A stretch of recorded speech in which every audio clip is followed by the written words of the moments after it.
para grabar. Después se las paso, la grabación. Pero bueno, la idea del Zoom es también esto, ¿no? Bueno, si les quedó alguna duda, si les quedó algo que es necesario clarificar, yo les mandé un cuestionario, que en realidad la idea de ese cuestionario es ver, que vi que Rosa, que vos lo contestaste, me acabo de fijar, así que ya pronto te mando la devolución, no es una corrección, es una devolución, ¿sí? Eh, la idea no es, digamos, por eso no tiene nota, no es cuestión de decir, sino poder ver que las cosas hayan quedado claras y ver si es necesario reforzar algún concepto que quizás no quedó del todo claro, ¿no? Es como algo de autoseguimiento, ni siquiera de autoevaluación, de autoseguimiento, ¿sí? No es obligatorio contestarlo, por supuesto que no, pero bueno, quizás les sirve. Lo que sí, yo cada tanto me voy a ir fijando si alguien más contestó, como para poder ir devolviendo, digamos, haciendo una devolución de lo que vayan contestando. Eh, bueno, Rosa ya eh,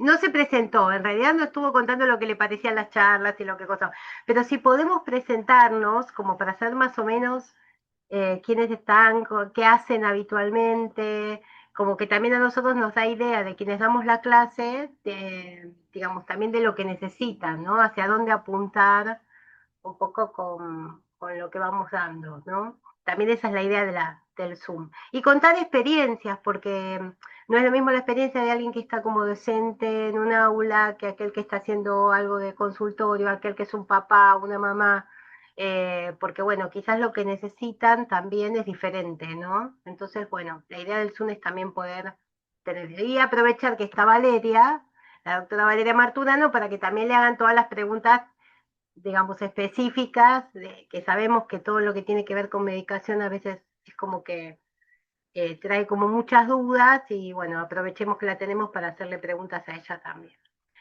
Bueno, Rosa, ¿vos querés contar un poquito qué es lo que haces? Y bueno, yo me llamo Rosa, soy mamá, soy abuela, soy maestra y bueno, me encanta trabajar con los niños, trabajo con niños regulares y niños con condición como a veces autismo dentro del aula, niños con autismo. Mire, yo he podido percibir lo que a mí me llama la atención y me apena mucho es ver cuando aprendí que no se trataba de un niño malcriado y un Claro, niño desatento por no querer ser desatento, que no le interesa, y cómo sufre. La parte emocional es muy importante. Hay niños, yo he visto al niño en su rostro ver esa tristeza de no ser entendido, de ver la humillación, es muy penoso. Y peor cuando los padres ignoran todo esto, que es otro tema también de no aceptación, porque viven en permanente duelo los padres, que saben que su hijo hay alguna diferencia, pero no lo acepta. Entonces eso no ayuda al niño. Cuando no hay un compromiso de los padres o del tutor, de la persona que está cercana a ese niño, es muy difícil el progreso para los niños. ¿Sí? Porque ellos más paran en el hogar. Como yo siempre digo a los padres, la responsabilidad de los hijos son los padres. Entonces estoy en este curso porque yo quiero obtener muchas respuestas, como por ejemplo, se habla de este problema de atención. Sé que hay varios tipos de atención y un niño con este trastorno de TDAH no es que sea totalmente desatento. Vamos a ver en qué nivel de atención, cuál de estos es el que está fallando, porque todo, como todo ser humano, tienen habilidades, destrezas, y hay que trabajar con esas fortalezas que tiene el niño. Entonces eso sí, nos ayuda, pero yo insisto en la parte emocional. Contenta de estar acá y de lo que se pueda exponer también yo repreguntaré. Sí, bien. gracias, gracias por su No, escucha. bueno, ¿alguien más que quiera comentar, contar quiénes son, dónde trabajan? Estamos haciendo, porque Giuseppe se sumó recién, entonces, bueno, estamos haciendo como una mínima presentación de en qué estamos, qué hacemos, como para, eh, contarnos un poquito a ver, Lucas, ¿querés comentarnos? Sí, hola, ¿qué tal? Bueno, yo soy hermano Mm, de... Tengo mis sobrinos que son autistas y bueno, ujú, uno tiene el TDAH ujú, y la verdad es que estoy aquí porque quiero aprender a entenderlo también para poder instruir a mi hermano, porque es papá y él no puede estar aquí presente, pero ujú, por ahí quiero aprender algo más que los videos de internet o YouTube, que si bien es cierto son instructivos, pero creo que aquí voy a poder aprender a profundidad ciertas cosas, como hablaba Rosa, me parece que se llamaba, ¿no? ujú, Que habla de la conducta, ¿no? Que no es malcriado, sino que hay ciertos factores y todo eso lo quiero aprender. Así que ujú. no estoy en el rubro porque yo estudio comunicaciones, pero como familia, estoy más que interesado en aprender aquí. Y hablando de Giuseppe, Giuseppe es mi amigo porque tiene su hijo que también está Ah, diagnosticado, pero él está en el trabajo, así que ah, está está con el bien, todo puede audífono y no hablar, puede claro, hablar. Pero está yo lo bien, recomendé, así que él es mi amigo. está bien, perfecto, perfecto. Bueno, Ahí hay alguien más que se suma ahora. Em, bueno, ¿alguien más que quiera contarnos?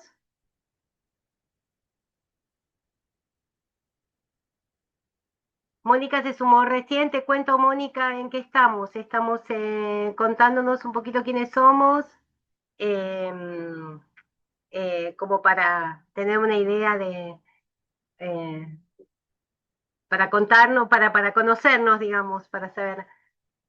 No hay problema, Mónica. Buenas tardes.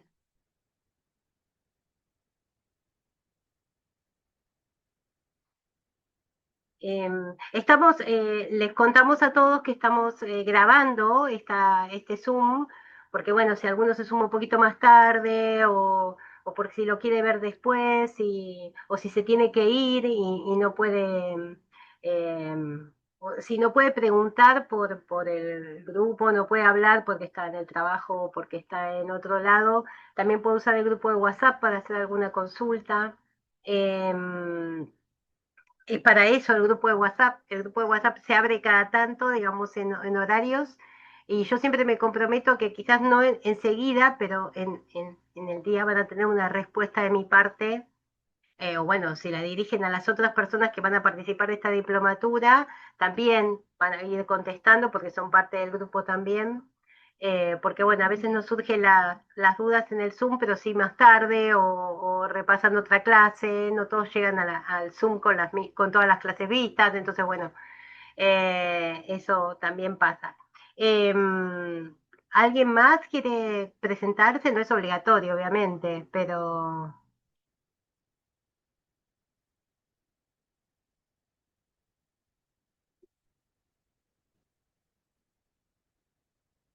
no. Bueno, a ver, hay de lo que dijeron hasta ahora, ¿no? A mí me parece importante como rescatar que no es fácil a veces para el chico demostrar que le pasa algo, ¿no? Es como que a veces, sobre todo a los niños, ¿no? Quizás el adolescente quizás ya sabe o ya tiene como una idea de qué es lo que le está pasando, el adulto también, y puede quizás pedir ayuda más rápido, pero en los niños muchas veces pasa que se sienten distintos o les da vergüenza, digamos, decir que de repente no entendieron algo, o se dan cuenta más tarde que tendrían que haber preguntado algo que no pudieron preguntar en su momento. Entonces, digamos, uno estar atento y poder, digamos, darle ya a uno herramientas, más allá de que tenga el diagnóstico o no lo tenga, porque quizás todavía no se sabe que lo tiene, eh, pero sí los recursos o las estrategias, cuando uno nota algunas cosas en los chicos, ya puede ir dando como un espacio, digamos, o una, digamos, como un alivio, ¿no? Como una cosa de, ah, bueno, mira, si presto atención acá y que esto es lo más importante y me remarcan, o me preguntan, o alguien está atento a que yo a veces me pierdo un poco en lo que está pasando, bueno, y alguien está atento y me puede dar algún recurso, lo que sobre todo sienten es esto de, digamos, como una cuestión de cuidado, como una cuestión de ayuda, cuando en general son, digamos, personas que no tienen problemas cognitivos. O sea, que la cuestión no pasa porque no entienden o porque tienen dificultades para, como le puede pasar quizás a alguien que tiene otro tipo de patologías, ¿no?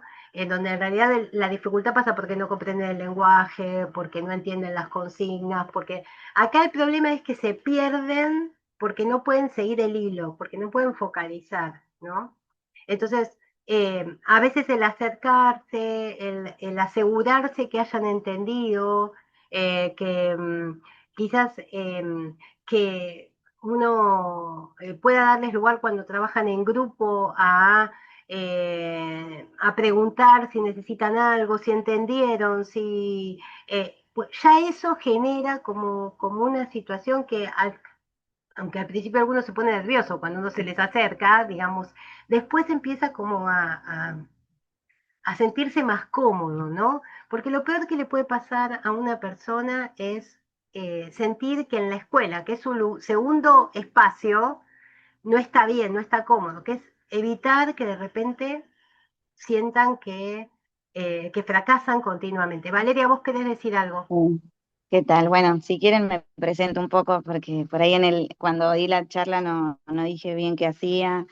Yo soy psiquiatra infanto-juvenil, me formé en el Hospital Tobar García, que es un hospital público en Argentina. Em, es un hospital neuropsiquiátrico, es especializado en salud mental infanto-juvenil. Mi área de trabajo en este momento no es con chicos exclusivamente con ADD, eh, se pueden encontrar más en consultorio, pero bueno, parte de lo que decía Patri y un poco lo que se estuvo hablando, la importancia de poder diferenciar entre si es exclusivamente un cuadro de ADD, ¿no? De trastorno por déficit de atención con hiperactividad, qué tipo de trastorno es, o sea, de los subtipos que hay, si es exclusivamente desatento o hay más sintomatología de impulsividad, porque eso cambia un montón el abordaje en el aula, el abordaje en la casa, ¿no? La cuestión farmacológica también. Y algo que es importante que, bueno, en la charla un poco lo dije, es pensar si hay una comorbilidad, o sea, si aparece como un síntoma más la hiperactividad, ¿no? Si se suma a un cuadro de base, donde eso va a cambiar todo también, va a cambiar el modo de abordaje, cómo pensar las intervenciones también van a cambiar. Entonces eso es muy importante, por eso el trabajo es interdisciplinario en todos, ¿no? Y ahí la familia es como muy importante también, el abordaje con la familia y que la familia esté como muy al tanto y participando y pendiente de todo lo que pasa. Y Así que contenida bueno, un poco eso. también. Sí, sí, obvio, No, sí. porque bueno, por lo menos la idea de cómo nosotros presentamos el trabajo, cuando hablamos de interdisciplina, también incluimos, digamos, como que el abordaje no es solo hacia el niño, al adolescente, al adulto que tiene esta condición, sino también hacia la familia, que necesita, Mm, digamos, que uno le explique, que entienda qué es lo que pasa, que no se sienta mm, culpable porque de repente esto no es un problema de crianza. Sí hay cosas que de la crianza que tienen que quizás modificarse o pensarse de otra forma para que sea más fácil para esta persona poder entender o incluirse en distintos espacios o cosas, porque bueno, como en toda situación, cuando digamos, uno no necesita como la ayuda para encontrar la forma más adecuada, digamos, de poder acompañar, de poder explicar, pero para eso tiene que entender, ¿no? Y tiene que poder tener recursos para eso. Y también tiene que tener un lugar, un espacio en el cual lo escuchen, que escuchen la situación en la que se encuentra y poder también que encuentre alguien empático que los ayude a sentirse, digamos, a no sentirse culpables por estar agotados, por tener momentos en los cuales se sienten angustiados o se sienten, digamos, no entendidos, porque bueno, digamos, esto pasa, o sea, siempre es difícil cuando hay, digamos, una situación que de por sí la crianza es difícil, de cualquier niño, digamos, ¿no? Y más en momentos, no sé cómo estarán en otros países, pero acá estamos en un momento de crisis bastante complicada, entonces ya de por sí la situación general es como eh, de mucho cansancio, de muchas situaciones de por sí general, digamos. Entonces, de repente le sumás el tener además una situación con un hijo que de repente te angustia porque no le encontrás la vuelta de cómo ayudarlo o qué le pasa, cómo explicarlo, y muchas veces lamentablemente te encontrás con un entorno que te culpabiliza por eso. Entonces, por eso nosotros hacemos mucho hincapié en que en realidad, digamos, es una cuestión, digamos, digamos, necesario de interdisciplina, de diagnóstico, de ayuda hacia, digamos, porque entendemos que hay cosas que se pueden mejorar, los chicos tienen muchas posibilidades de mejora, o sea, no es que como con otras dificultades que son más serias y más complejas, digamos, acá los chicos tienen, los chicos, los adultos, los adolescentes, enseguida pueden aprender muchas veces cómo manejarse. Y por eso también le damos tanto hincapié, digamos, a esto de, bueno, hay cosas que solos no pueden, que necesitan, quizás en un primer momento o en una situación determinada, sobre todo para la impulsividad y para la hiperactividad, la ayuda de algún tipo de medicación, porque el impulso que sienten es tan grande que no lo pueden manejar en un principio solitos, ¿no? Como que quizás esto puede, digamos, alivianar mucho la situación, teniendo en cuenta que hoy en día ya no es como hace unos años que había una sola opción y que quizás muchas veces no era, ahora hay muchísimas, digamos, opciones, digamos, en cuanto, ¿no? Malaria de medicaciones que se pueden dar que no implican, no es solo nocivas, que dan otras, ¿no? Que se hacía hace unos años, ¿no? Sí, no, un poco con lo que vos decías recién, que si bien esto es una cuestión en la que hay un de base, algo en el neurodesarrollo que está afectado, no hay que dejar de tener en cuenta el ambiente, ¿no? Todo el contexto en el que vive ese chico siempre, siempre en todas las patologías en salud mental, más allá de que uno piensa en lo que hay de base biológico, el ambiente, el contexto siempre es sobre lo que uno también tiene que intervenir, trabajar, modificar, y también pensar que, bueno, las familias son las personas que más están con esos chicos, por eso hay que darles herramientas, ¿no? Herramientas de qué hacer, cómo hacer, a quién llamar, a dónde recurrir. Bueno, eso es como un gran apoyo porque si no, supongamos, uno lo ve en la terapia en el consultorio o en la escuela, y bueno, después va a la casa y la familia tiene que saber qué hacer. Y a veces pasa con estos chicos que la cuestión conductual se desregula más en casa, porque eso pasa en general con todos los chicos. En el ambiente donde se sienten más seguros y más confortables es donde la conducta se desregula. Imagínense con estos chicos donde quizá el armado del pensamiento no está eh, o sea, no va en la línea en que uno lo esperaría para la edad por ahí, porque hay otras cuestiones como la atención y como la impulsividad o la necesidad de mirar para otro lado. Entonces, todo lo del ambiente le parece interesante y es muy difícil que pueda entrar algún tipo de información para que ellos puedan acomodar un poco sus ideas, su pensamiento, su necesidad. Entonces, es muy importante el armado de ese contexto, de ese ambiente.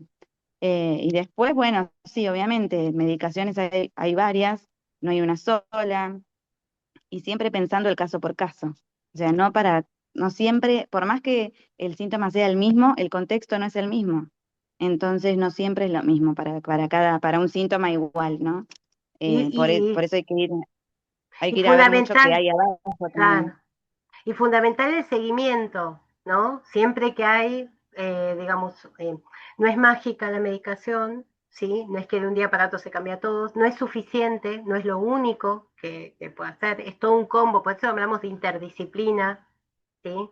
Y por eso hablamos también de que de que no es si la hay, si es necesario usarla, digamos, tienen que estar las personas que están con ese chico habitualmente, el docente, digamos, los terapeutas que trabajan con el chico, tienen que saber que ese chico está tomando una medicación, porque todo lo que ellos vean, ¿sí? Es un dato importante para el médico, ¿sí? Porque el médico si no se queda con lo que ve en el momento que lo ve o lo que la familia le cuenta, digamos. Pero el poder tener idea de cómo es ese chico en la escuela, de cómo es ese chico en las terapias, cuando trabaja uno a uno, que no es lo mismo que trabajar en un grupo, ¿sí? Que no es lo mismo que cuando está en casa, como decía Valeria. Entonces, poder tener esa información para quien hace el seguimiento médico es fundamental. Entonces, saber cuándo, o sea, y si hay diferencias, si lo notan como más cansados, si lo notan como que hubo mejora en la situación, todo esto es fundamental, por eso siempre, digamos, el contacto de alguna manera con un informe, con un pedido de informe al médico del por qué se le está dando, o sea, todo esto tiene que ser un diálogo de alguna manera, aunque vos no puedas llamar por teléfono al médico, porque quizás no te puedes comunicar, porque, digamos, pero sí tiene que haber algún tipo de intercambio, ¿no? Con el cual esto mejore la mirada de quien está haciendo el seguimiento. Y también, Patri, por ahí, no pensar que la interconsulta con el psiquiatra quiere decir que el psiquiatra va a medicar sí o sí. Claro, ¿no? Puede ser que no sea necesario, que acomodando el contexto ese chico pueda empezar a funcionar con menos estímulos, con algo más ordenado. Entonces hay que dar tiempo también a lo terapéutico para que evaluar quizás si lo farmacológico es necesario o no. Em, bueno, porque a veces pasa esto, ¿no? El miedo a la medicación, el miedo a la consulta al psiquiatra. Bueno, el psiquiatra tiene que ser parte de ese equipo. No por medicar, sino por saber, bueno, qué otra indicación hay que hacer, qué más hay que buscar, si hay que hacer algún otro estudio.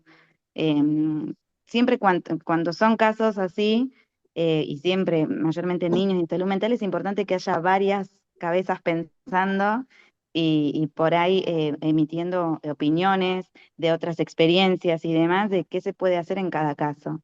Porque si no, nos quedamos dos o tres y no, es difícil a veces la ocurrencia de qué estrategia utilizar para ese chico. Porque esto es el caso por caso y pasa realmente que nosotros a veces decimos que es muy artesanal, es ir probando qué funciona, qué estrategia.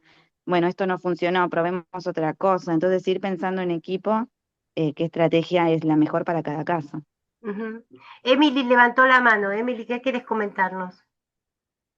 Buenas noches, licenciado. Soy Bueno, Emily de Piura. Tenía una consulta. ujú. Sí, ¿cuáles son los tratamientos que se recomiendan para personas con TDAH, en especial para adolescentes y adultos? A ver, los tratamientos, en general yo, digamos, esto que hablamos, ¿no? Tiene que ser interdisciplina. ¿Por qué? Porque en realidad tiene que haber un abordaje que implique la contención del chico en cuanto a lo emocional, sobre todo en adolescentes, ¿no? Entonces quizás alguien del ámbito Claro, de la psicología, si tiene problemas de aprendizaje o dificultades o necesita adquirir recursos como para poder aprender, probablemente un psicopedagogo o no sé si en todos lados hay, digamos, no sé si en todas las, pero alguien que pueda acompañarlo desde lo pedagógico, ¿no? Con estrategias específicas. Eh, en caso que, por lo menos hacer una evaluación o por parte de neurología o por parte de psiquiatría, como para poder hacer un buen diagnóstico de cuál es la situación, como decía Valeria, digamos. Eh, y en algunos casos pueden surgir otras necesidades, como con chicos más chiquitos, a veces hay torpeza motriz o ciertas dificultades para algunas praxias, ¿sí? Como que interfieren en lo que es la adquisición de la lectoescritura o cuestiones de organización en el espacio, de integración sensorial, entonces muchas veces también, digamos, también terapistas ocupacionales pueden intervenir. No hay una única manera, digamos, o un único equipo. Yo creo que el diagnóstico que se hace, digamos, implica poder dar esa recomendación a los padres de cuál sería el equipo con el cual este chico tendría. Algunos necesitan además acompañamiento en la escuela, algún acompañante que le pueda ayudar y pueda dar, digamos, trabajar en paralelo con los profesores, son adolescentes, con profesores, como para poder ir ayudándole a encontrar los recursos adecuados como para poder ser efectivo en la escuela, digamos, ser eficaz. Eh, pero tiene que haber la mirada desde mi punto de vista, creo que Valeria en eso coincidimos, digamos, en que quizás el tratamiento de tipo cognitivo-conductual favorece en cuanto a, digamos que, digamos a que la mirada está puesta en todo lo que tiene que ver con funciones ejecutivas, con todo lo que tiene que ver con el desarrollo, digamos, de estrategias y de recursos que tienen que ver con eh, poder adquirir, digamos, ellos mismos las estrategias necesarias para después poder seguir solos, porque la idea, digamos, digamos, es que puedan ellos aprender a utilizar recursos con los cuales ellos puedan ser autónomos. La idea no es un continuo o un abordaje interdisciplinario para siempre, sino buscar dar lo que necesiten, digamos, en un primer momento, para poder, digamos, lograr que ellos mismos puedan aprender a autorregularse, que puedan, eh, a, eh, digamos, manejarse en la escuela. Hay muchos chicos que necesitan todo y hay algunos que necesitan mucho menos, digamos, que no necesitan, que con un trabajo interdisciplinario de consultorio, unas horas o unos días por semana es suficiente, y hay otros que necesitan mucho más abordaje en un principio, y después pueden ir como espaciando algunos abordajes o utilizándolos en algún momento y en otro no.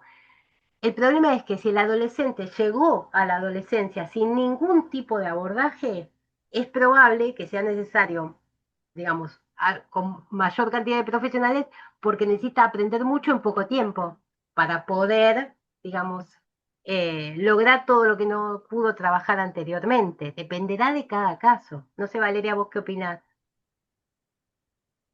Sí, sí, es como el caso por caso y sí, si no hubo ninguna intervención previa, es como que queda muy sucio el cuadro, ¿no? O sea, nosotros le decimos así, como que uno no sabe dónde empezó, dónde empezar, hay que ir mucho a la historia previa.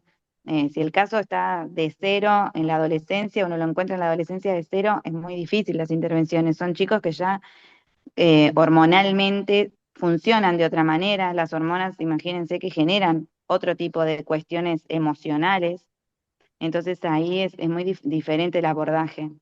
Y en el adulto, nada, es otro tema también, es otro tipo de cuestiones.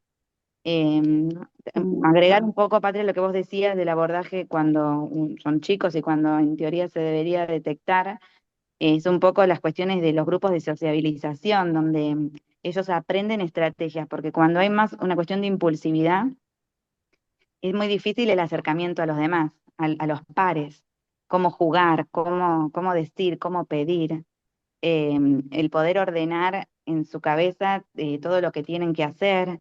Son chicos que les cuesta un montón, por ejemplo, en la escuela se ve que pierden las cosas, no saben dónde lo dejaron.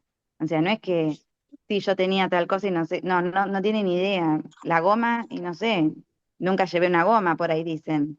Y la mochila, no saben qué hicieron con eso porque tienen como la atención dispersa, la cuestión de la hiperactividad los lleva también un poco a la impulsividad. Y entonces ahí la relación con los pares empieza a dificultarse, aparece ahí lo emocional, Rosa, como vos habías dicho en un momento.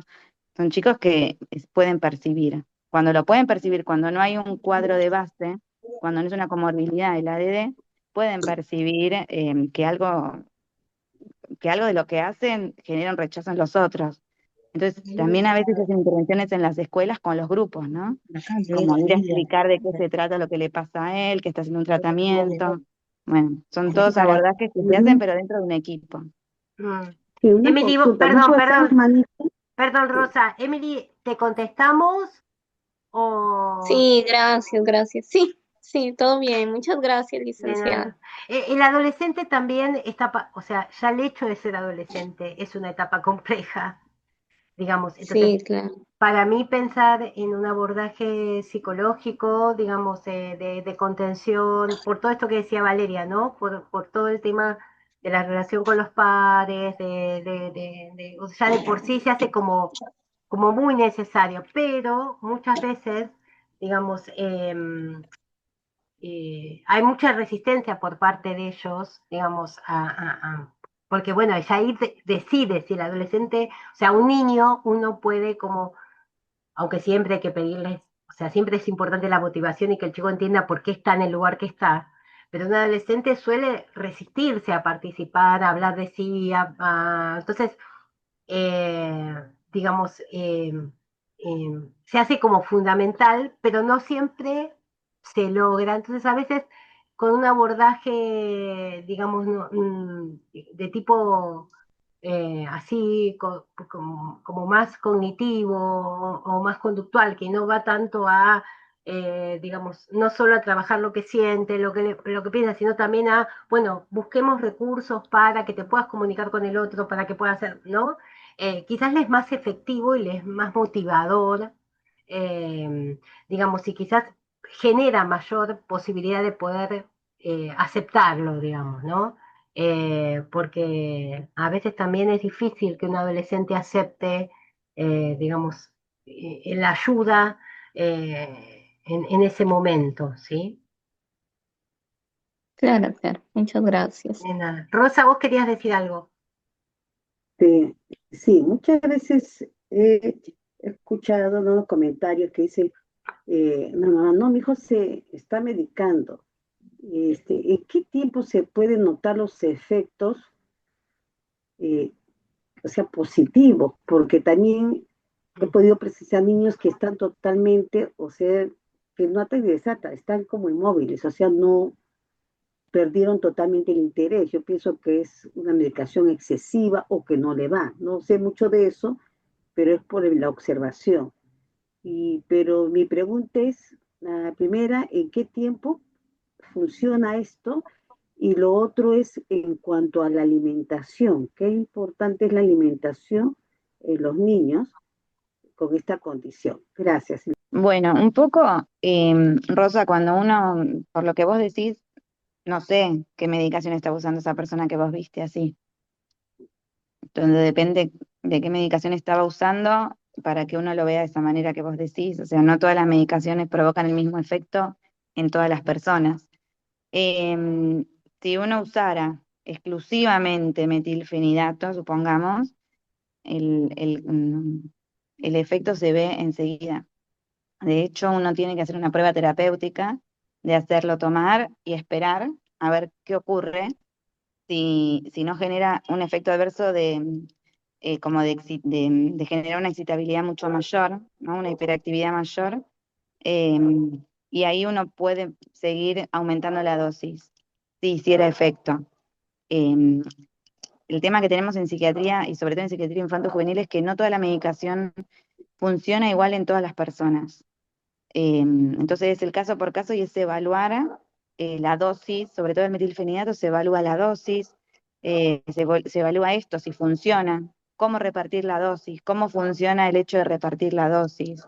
Ahí es una medicación que puede tener como liberación prolongada, entonces se toma una dosis única y durante el día tiene una liberación en el organismo. Todo esto sí funciona. No es tan estricto y tan cerrado como en otras áreas de la medicina, la medicación que utilizamos nosotros. No hay una cuestión puntual a la que atacar, a la que veamos. Entonces es ver si funciona y lo vemos la función en el cambio de conducta, en la mejoría en alguna función que necesitamos que mejore. Muchas veces se complementan las medicaciones, no es una sola la que se utiliza. Como yo decía, si bien son medicaciones que son exclusivas para la hiperactividad, quizá la tamoxetina es un poco más para las cuestiones de desatención, pero hay otros psicofármacos que se pueden utilizar en combinación cuando los síntomas son exagerados, cuando hay otras patologías de base y cuando el ADD funciona como una comorbilidad o cuando es al revés. Uno tiene que ir viendo qué hay de base, cuál es la comorbilidad y qué medicación se utiliza de acuerdo a esto. Y si funciona en la persona, porque eso sí, si funciona en esa persona, porque no es lo mismo, puede haber dos chicos con hiperactividad y no funcionar la misma dosis. Puede haber dos chicos desatentos y no funcionar la misma dosis. Eso respecto al tiempo de función de efecto del fármaco. El metilfenidato funciona enseguida, rápidamente. Y después con respecto a la alimentación, yo no sé si vos lo preguntás por la actualidad, que hay muchas teorías biomédicas, de alimentación biomédica y demás. ¿Vos lo preguntás por eso? Eso depende de cada psiquiatra qué línea de trabajo lleve. Yo, Algo específico, ¿no? Algo específico, ¿cómo? disculpa, claro, esto de la leche, las harinas, pero hay Mm, algo bueno, específico eh, que es con respecto al azúcar en sí, sí, ¿no? Que lo nocivo que es, y que actualmente ahora también se ve que esto del COVID trajo también estos problemas de las pantallas, ¿no? De los móviles, sí. que también ha generado. Hay niños que nacen, hay niños, bueno, que ya dice que se hacen por esta situación del uso, ¿no? De esta hiperactividad, de esta falta de atención. Porque hay niños que nacen con esta condición, pero hay niños que también, bueno, es lo que se dice, lo que yo escucho, Sí. pero para Ahí, eso estoy sí. acá, para escucharlas a Ujú. ustedes. Gracias. Ahí es evaluar el caso por caso, porque no todos los chicos que utilizan la tecnología, que de hecho son la mayoría, y de hecho nos pasan a nosotros en el uso de la tecnología, no todos desarrollan un cuadro de salud mental, y no todos el mismo cuadro. Entonces, vuelvo a lo primero, es evaluar el caso por caso, no por el uso excesivo de pantallas va a tener un problema de desatención. O sea, sí uno esperaría que el uso de pantallas genere que nada más sea agradable para ese chico, donde recibe constantemente estímulo tras estímulo y donde todo se resuelve rápidamente, donde la vida pasa a ser algo que instantáneamente queda resuelto. Entonces eso, ante la espera y ante el límite, genera quizá un cuadro conductual que uno tiene que evaluar si es por esto, si es un chico que va a poder responder ante el límite o no, o hay algo de base que genere que ese chico no pueda responder de Este, una manera más normotípica, ¿no? bueno, Respecto a lo que son la alimentación, te respondo esto, depende, es como quien dice cada maestrito con su librito, depende la línea de trabajo. Nos pasa a nosotros que también como te lo cuento como otro ejemplo que podría pasar, cada uno de nosotros está más acostumbrado a usar un fármaco u otro. Y tiene que ver mucho esa confianza que nosotros le tenemos a un fármaco en la respuesta que genera en el paciente. Muchas veces pasa, puede que no también. Entonces, eso tiene que ver con la transferencia que se genera, ¿no? Entre el médico y el paciente, entre la familia y el médico también que atiende a su hijo. Em, y con respecto a la alimentación, yo no creo que es una opinión personal, es una opinión que yo transmito a mis pacientes también y en mi trabajo. Yo no creo que ningún exceso, ni en menos ni en más, sea bueno. ¿Está bien? El azúcar es mala para todos. O sea, la sal también es mala para todos, mala en el punto en el que haya un exceso, ¿no? Entonces, me parece que tiene que ver con eso, con que ir a un extremo y al otro no es beneficioso para nadie, ni menos para estos nenes que por ahí necesitan o no entienden, ¿no? De qué se trata la restricción en algún alimento, ¿no? No entienden que por ahí la lactosa. Imagínense, fuera de este caso, fuera de la salud mental, pensemos en una persona con diabetes, ¿no? Un chico que es diagnosticado de diabetes porque ocurre y porque muchas veces los chicos hacen un debut diabético y tienen que tener una conducta muy estricta con la dieta. Es muy difícil entenderlo. Pueden ser muy disciplinados, pueden haberse acostumbrado mucho tiempo a hacerlo y llega un momento de la vida en la que se cansan los adultos mayores de hacerlo y aparecen, ¿no? Estas cosas de comer igual el azúcar, las hiperglucemias. Imagínense en un chico que no puede armar un pensamiento tan específico y entender de qué se tratan las restricciones. Si uno lo hace como cotidiano y rutina, que en una casa no haya ciertas comidas, que se pueda cuidar de ciertas comidas, eso va a ser mejor aceptado que una restricción total donde después el mundo real les ofrece otra cosa. Entonces, el límite propio nos pasa a los adultos, piensen en uno mismo, el límite aparece de otra manera, aparece en entender el cuidado, en poder decir, bueno, podés comer, pero hasta acá. O sea, ese es un modo de pensamiento que yo tengo y transmito como médica, como psiquiatra. Hay médicos, y es el respeto al colega también, no tengo, o sea, no es que yo pueda decir está bien o está mal. Cada colega, cada médico trabaja de una manera diferente y está bien, porque es esto que yo digo, ¿no? La creencia del médico y la transferencia que la familia arma con su médico o en el espacio terapéutico, sí, es muy importante también. Entonces, que si un médico transmite que para él es importante que se pueda instaurar este modo de dieta y la familia lo puede adoptar, lo puede aceptar y el chico lo va llevando adelante también de buena manera, perfecto. Es algo que si es para bien y se puede probar, está bien también. Pero bueno, tiene que ver con esto. Yo creo que ningún exceso es bueno. Si hay un exceso en alguna familia, uno tiene que tratar de ayudar a controlar eso también. Exceso en pantallas, hablo de exceso en general, ¿no? Exceso en pantallas, exceso en estar solos, exceso en tener muchas actividades diarias, ¿no? Es como que lleva a un agotamiento mental que también es importante, poder ayudar a que la mente tiene que tener un momento de ocio. Así es, Entonces, no sé, un comentario si me permiten, porque acá estoy en modo aprendizaje. Este, el cerebro aprende, ¿sí? Con la luz, el movimiento, el color, el sonido.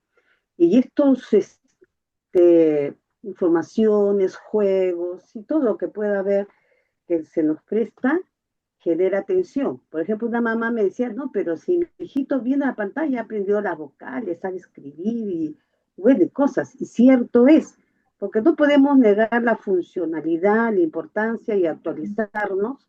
Ahora si se dice que es este analfabeto aquel que no sabe nada de computación, ¿no?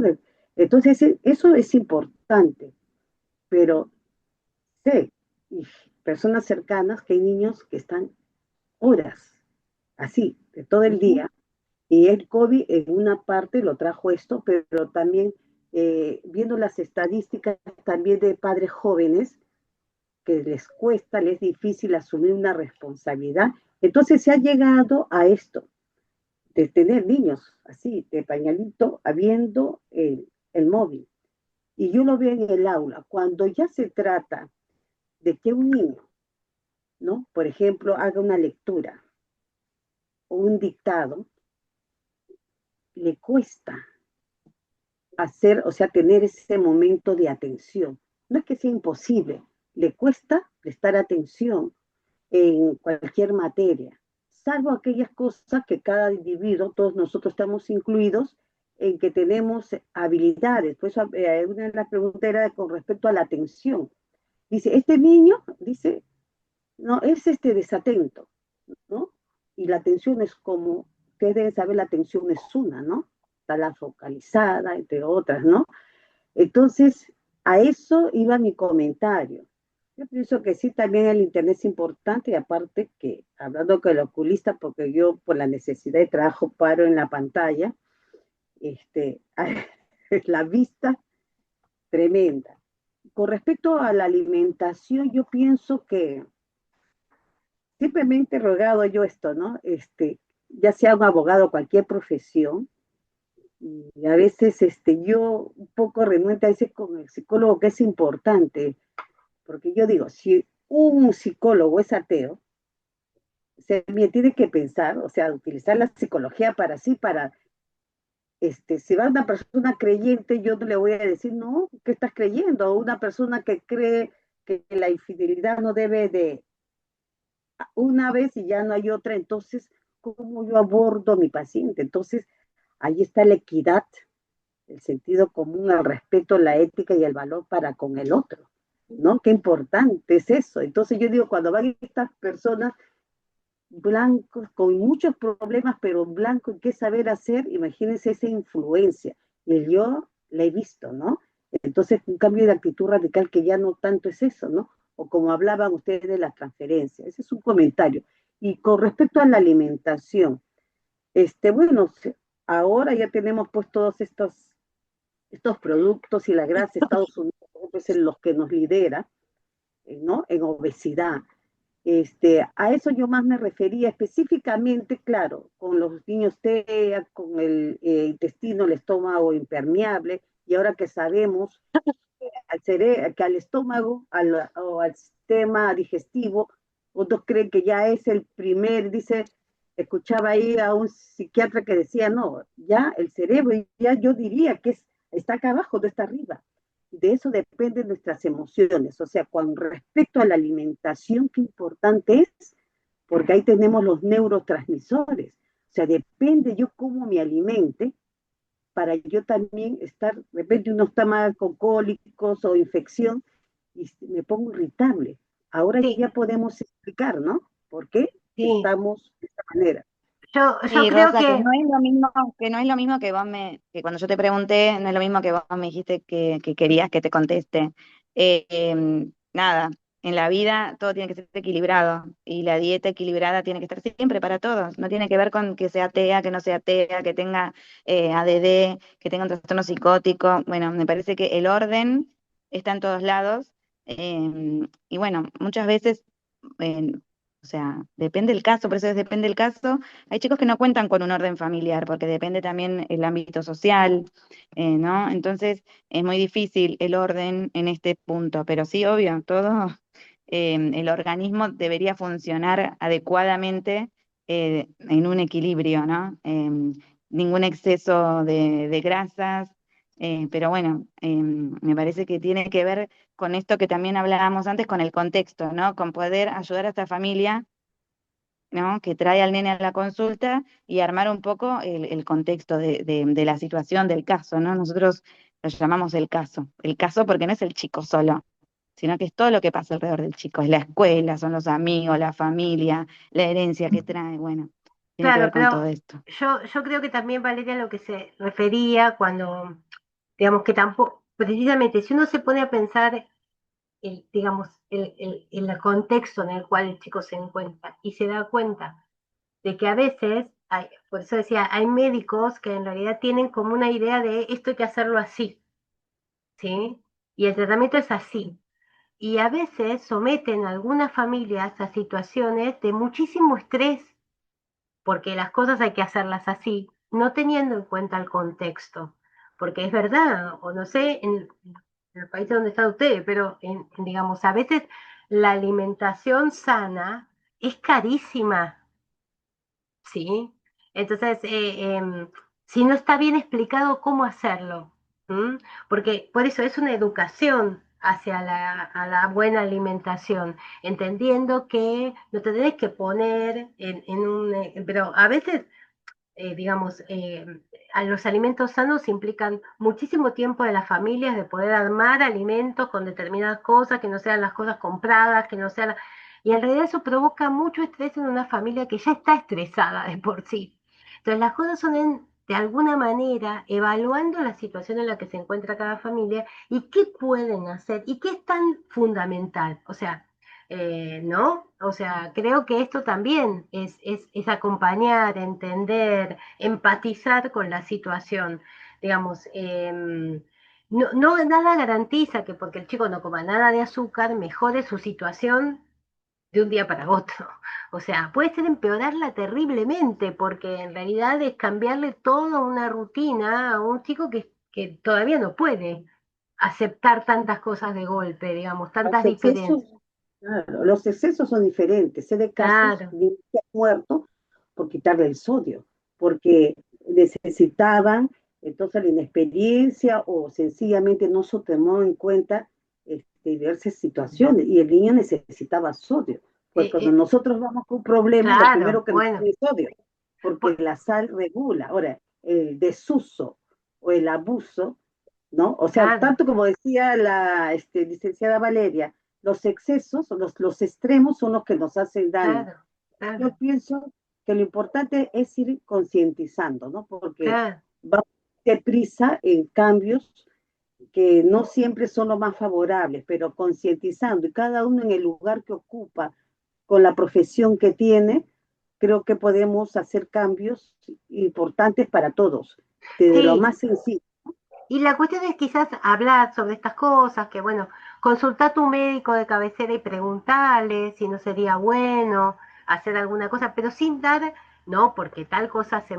Lo digo por experiencia porque nos pasa a todos, digamos, de encontrarnos con personas que de repente leen un artículo de determinado lugar y dicen, no, porque hay alguien que dijo que las harinas son malas para los chicos, o que pueden, no, o sea, nada es tan así, digamos. Hay que hacer un estudio de qué condición se encuentra cada chico, digamos, si puede ser que en algunos casos hay cosas que le incidan o no lo ayuden, eh, digamos, pero nada es tan a rajatabla, digamos, no, no, eh, y se habla mucho, hay mucha desinformación, o sea, hoy tenemos un acceso a la información muy rápido, muy inmediato, pero no todo lo que se dice, digamos, es adecuado, está científicamente probado, digamos, hace al caso del que estamos hablando en este momento, ¿sí? Por eso siempre decimos, bueno, es una cuestión de equipo, es una cuestión de ir pensando entre todos, es una cuestión, digamos, a ir analizando, a ir evaluando, ¿no? Pero con respeto, o sea, y con dando tiempo al otro que pueda ir aprendiendo cómo manejarte también. Eh, Bueno, sí, esto es lo que manifestó usted, licenciada, ¿no? Lo interdisciplinario, que un colega necesita del otro, porque, no sé, el abordaje no lo puede uno todo cubrir. Entonces, en esa comunicación veía también el video cuando hablaba de usted de esto, ¿no? En las clases grabadas, qué importante es que otros especialistas, hablaba usted de un quiropráctico, para ver al niño, enseñarle a saltar, por ejemplo, porque el claro, cuerpo claro, nosotros necesita, le ¿no? llamamos Entonces, kinesiólogo, pero sí, sí, claro, ¿no? claro, Entonces, pero, claro, imagine, algo así vendría claro. a ser lo que es la alimentación, porque tiene razón, a veces sale información o sale, dice, cura del autismo y encontraron, no sé, una célula, una proteína, entonces no es así, porque la realidad es otra. Es Y, bueno investigar, pero no confundir, ¿no? sí, y muchas veces, digamos, se juega, o sea, eh, no todos los profesionales tienen, digamos, la misma mirada ni la misma forma, pero yo creo que justamente, digamos, hay algo que nos piden mucho las familias, es que las personas que estamos participando, que estamos colaborando, nos pongamos de acuerdo, hablemos entre nosotros y les digamos algo medio de consenso, porque la verdad que a veces trabajamos no interdisciplinariamente, sino multidisciplinariamente, o sea, somos muchos trabajando, hablando a la vez y confundiendo a los padres, digamos. Por eso siempre tiene que haber, digamos, como, aunque no trabajemos en el mismo lugar, igual tiene que haber una conexión entre quienes trabajamos. Por eso digo, siempre tiene que haber alguien que diga, bueno, yo me voy a ocupar de hablar con tal, de preguntar con otro si nos podemos reunir. Hoy hay tantas herramientas tecnológicas para reunirnos. Nos podemos hacer una videollamada en un determinado momento, nos reunimos un ratito y podemos hablar para poder terminar de decir, bueno, quizás yo no estoy de acuerdo con esto. Bueno, tal terapeuta te va a comentar lo que opina, los demás te vamos a decir que nos parece que mejor hacer tal cosa, pero si no, es re confuso para los padres, si no. O sea, Natalia, ¿vos querías comentar algo? Sí, hola, buenas noches Buenas para todos. noches. No sé si me escuchan. Sí, sí, En realidad me había quedado, tengo la duda sí. o por ahí, más que nada la pregunta es para la doctora Marturano, Mm, es si el tema del TDAH muchas veces puede ser que sea hereditario. Yo trabajo con niños, por ejemplo, y me pasa a veces cuando vienen los nenes, tengo nenes trabajo con nenes de 3 años a 11, 12 años. Y me pasa de que a veces cuando los papás vienen a dejar a los nenes o a retirar, trabajo en un instituto de enseñanza, eh, y observo mucho, trato de charlar con los padres, ahí ondear un poco, y noto a veces en algunos padres un leve, no sé si, bueno, no quiero decir retraso madurativo, pero noto que hay algo. Entonces, y justamente eso charlábamos el otro día con la orientadora con la que trabajo, con la que trabajamos juntos en el instituto, y yo le decía, tal vez puede ser que haya casos que sean hereditarios. No recuerdo si en la clase, doctora, usted lo había nombrado o no. Eh, si muchas veces estos casos pueden ser que los chicos traigan, si algo, no sé si tiene que ver con esto que nombró hace un rato, ¿no? El tema de la herencia que traen muchas veces los chicos.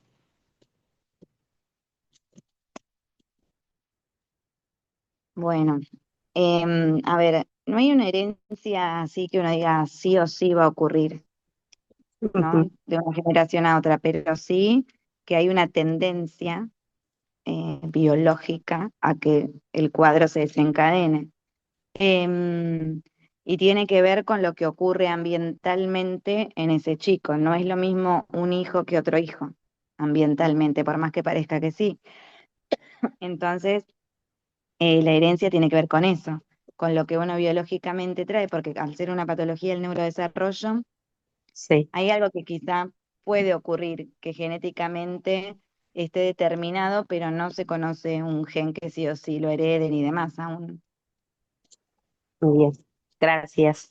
Y No. con respecto, esto es para la licenciada Patricia, y con respecto al el tema de las conductas, cuando un niño tiene también, no recuerdo si lo habías dicho, licenciada, en una de las Mm, clases, el tema porque claro, uno se tiene que parar en la etapa del desarrollo, como bien decía la licenciada, la doctora Marturano, ¿no? ¿En qué etapa del desarrollo está el niño, el adolescente, bueno, el adulto, en qué etapa están?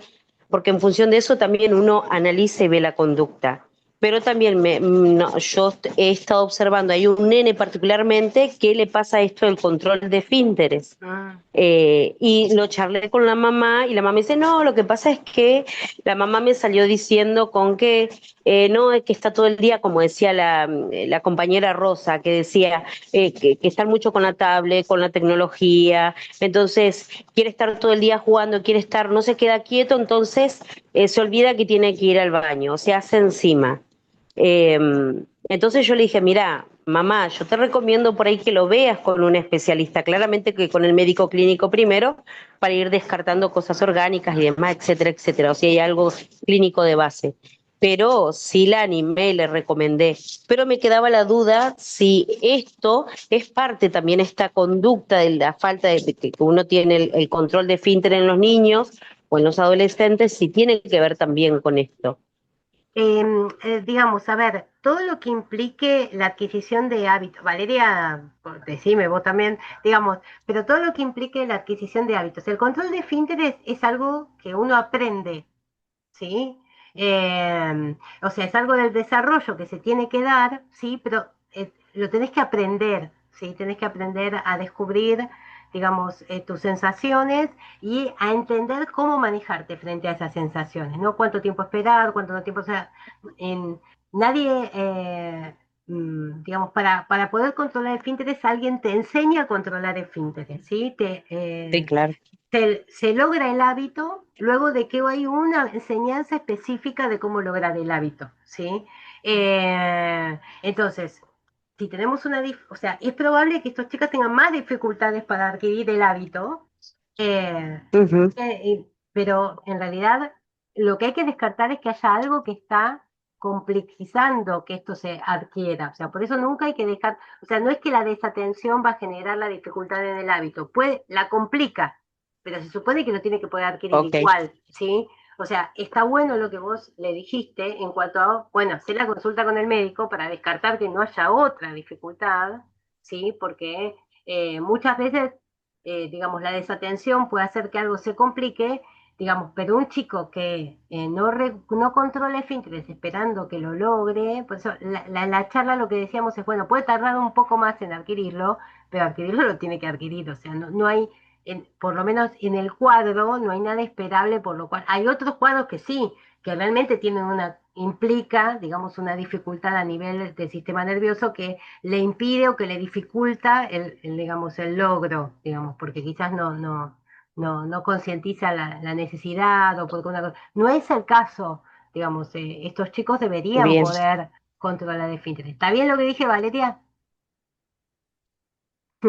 Sí, no, y aparte también hay que ver, o sea, hay un adulto que tiene que ser el referente ahí, entonces hay que ver qué pasa, qué pasó ahí, o sea, no es que uno piensa que no puede controlar el esfínter, o que no adquiere el hábito del control del esfínter y si por esto tiene un trastorno en salud mental, ¿no? Ahí hay que ver qué pasó también con los cuidados parentales. bien. Muchas gracias. Volvemos a hablar de la cuestión de, bueno, no, porque se olvida, no depende del chico estas cosas. O sea, es difícil, ¿sí? Pero es algo que tiene que el adulto enseñar. El adulto es el que tiene que lograr el que el chico adquiera el hábito. O sea, en esto no hay duda de que es así. O sea, es como, hay otras cosas que pueden tener con dificultades propias de los chicos, digamos que puede ser, bueno, un chico que no desarrolla lenguaje, por más de que uno lo estimule, por más de que uno, bueno, algo pasa por lo cual no desarrolla el lenguaje, ¿sí? Pero en cuanto a los hábitos que no se adquieren, digamos, en chicos que no tienen una dificultad en el sistema nervioso, que no tienen una lesión cerebral, que no tienen dificultades motrices, que no tienen, no debería no poder lograrse, ¿sí? O sea, si pasa, si no se logra, primero hay que descartar, digamos que, como vos le dijiste, que no haya algo más que esté pasando, que tenga este tipo de condición no significa que no pueda tener otras cosas, o sea, no es como todo. A todos los chicos hay que hacerle un seguimiento como para no pensar que porque tiene desatención todo es por la desatención, no, también pueden tener otras dificultades. Lo mismo que el chico que a veces, también por eso también es importante, y por eso el diagnóstico es fundamental, ¿no? Ojo, porque hay chicos que no atienden y es que en realidad es que no escuchan, que no están escuchando bien o que no ven bien, entonces no pueden hacer el seguimiento como lo haría otro chico. O sea, descartadas esas cosas, entonces uno puede pensar en otro tipo de dificultades. Mm. Esto sería que no todo chico desatento, no todo chico hiperactivo y no todo Claro, chico impulsivo tiene ADD. claro, Eso es lo que claro. tiene que llevar de esto, ¿no? O sea, no es que todo chico con una característica Lo tiene un mismo, diagnóstico.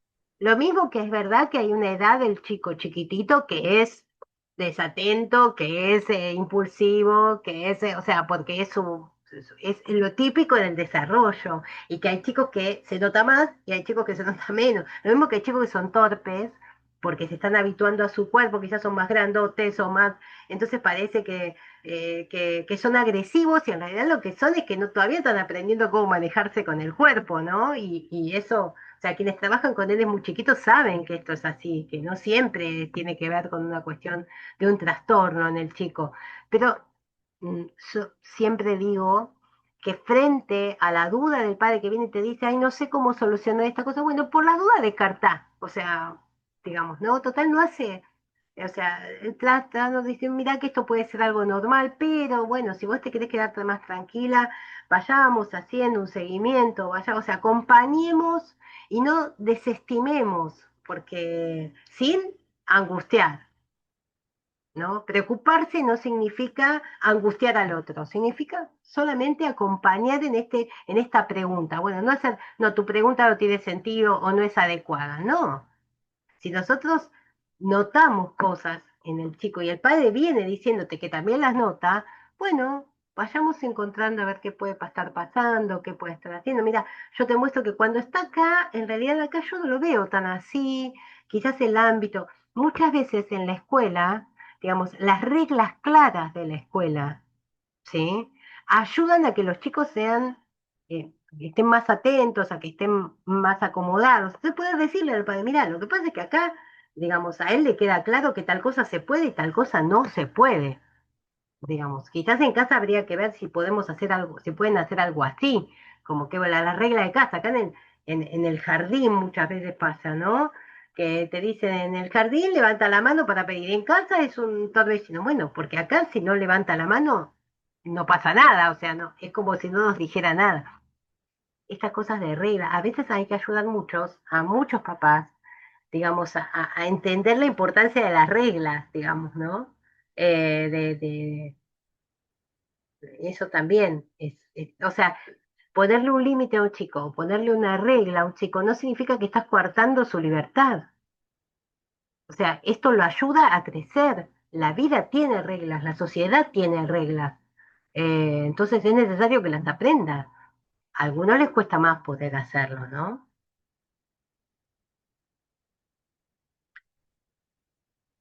Bueno.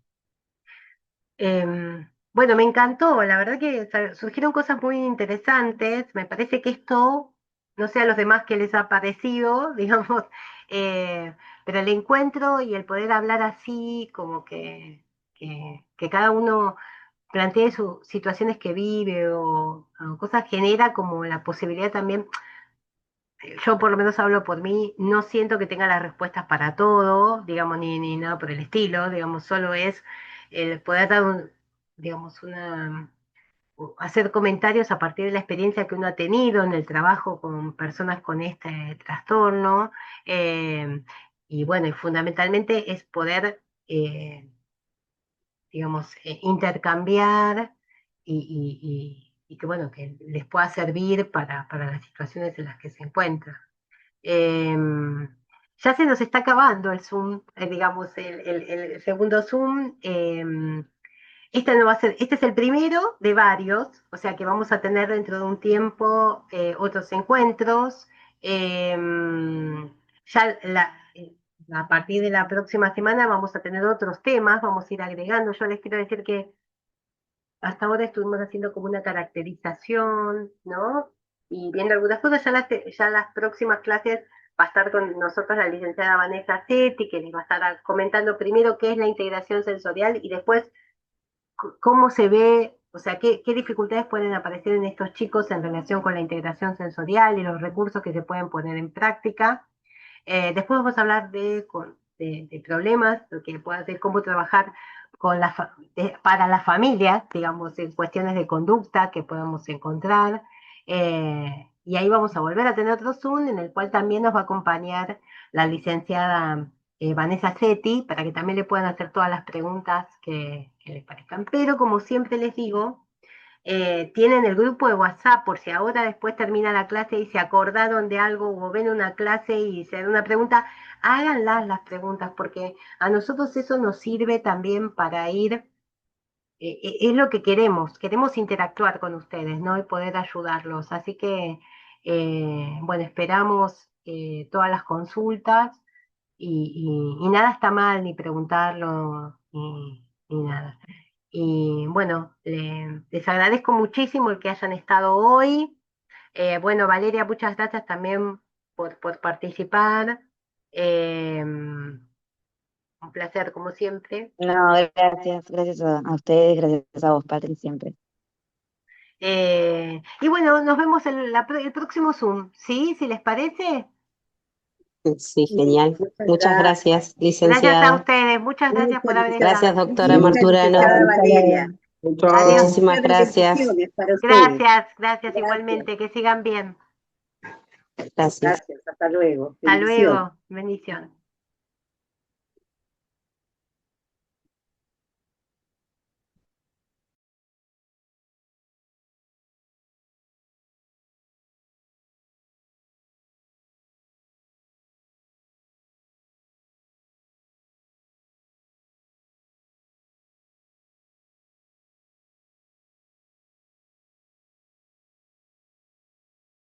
Licenciada.